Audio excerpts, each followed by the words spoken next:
Hello, good people. Hello, welcome back to another Car Conversation or Make America Think Again. If you're listening to the podcast, wherever you might be in the world, hello and welcome to you. And join us over here on YouTube, Make America Think Again with Shanavonn on YouTube. So, quick story. I want to share a quick story with you, just in looking at what's happening in the world, especially America. So when I was about, I believe it was about 8 years old, I remember I was in the third grade because I was sitting on the bus with my bestie, with my best friend. And we were sitting behind this girl, and this girl had curly, bright red hair. And we were sitting behind her. She lived on a street in my neighborhood. We'll never forget. I can see her house now, where she lives, the street, etc. So, anywho, me and my bestie, we were singing. And again, we're 8 or 9 years old. We're in the third grade. We're singing, just having a good time on the bus. And this little girl in front of us with the freckles and the bright red hair, she turns around and she says, "Shut up, you."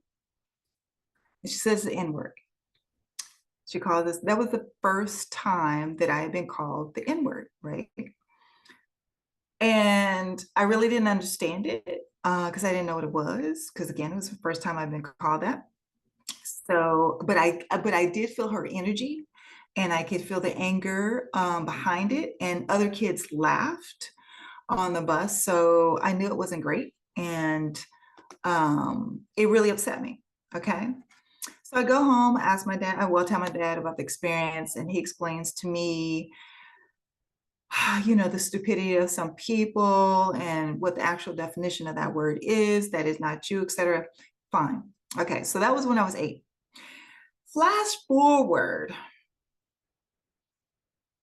let's say 15 to 20 years.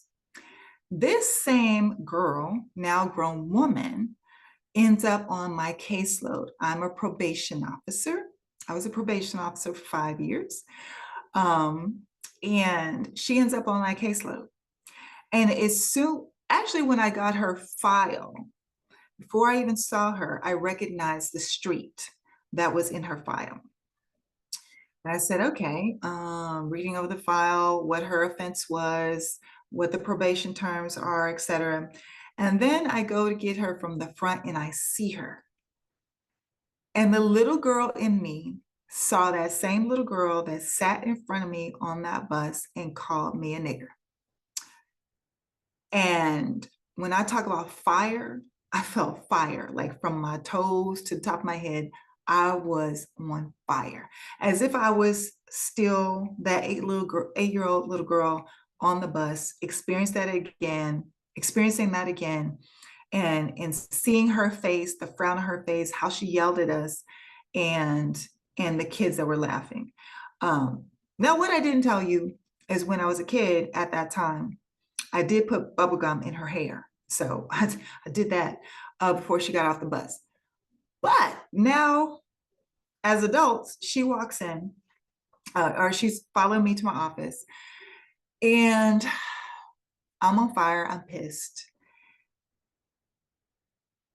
And in this moment, I recognize the fact that I am in a position of power, because I could literally have said or written anything in this woman's file, or written her up, sent her file back to court, had her locked up, had her picked up, locked up. I had the power to do that.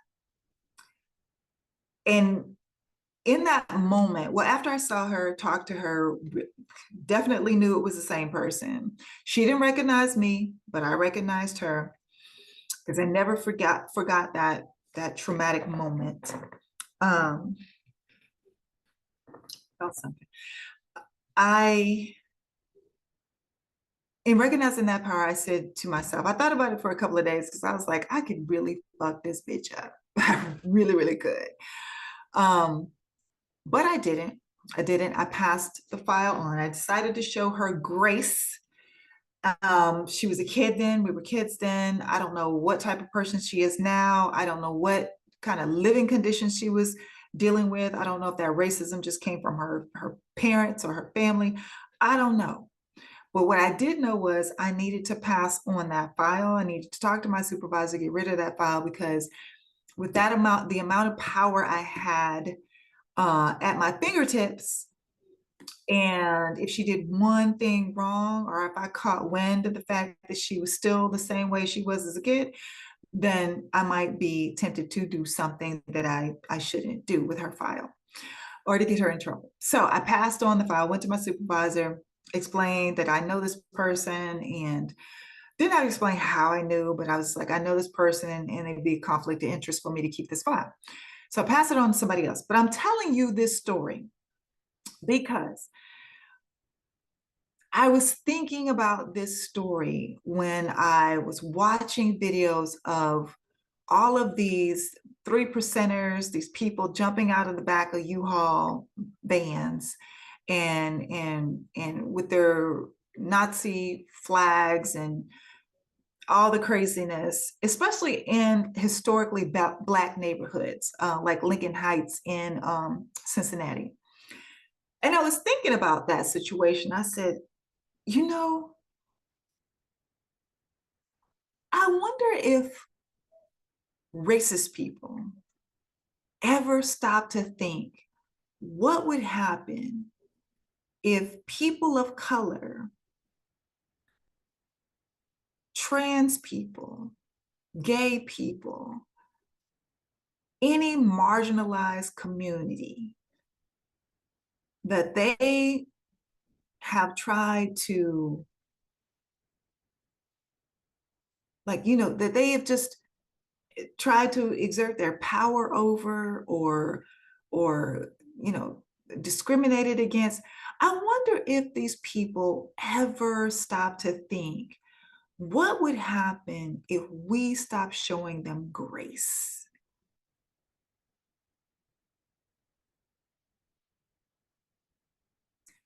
What happens when the people that you try to punch down on, discriminate against, hate,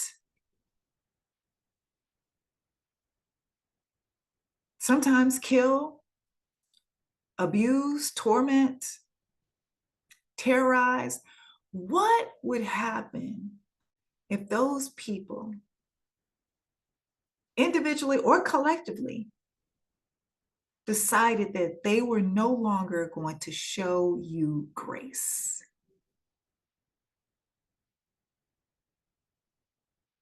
Just think about that, because it feels like that time is coming.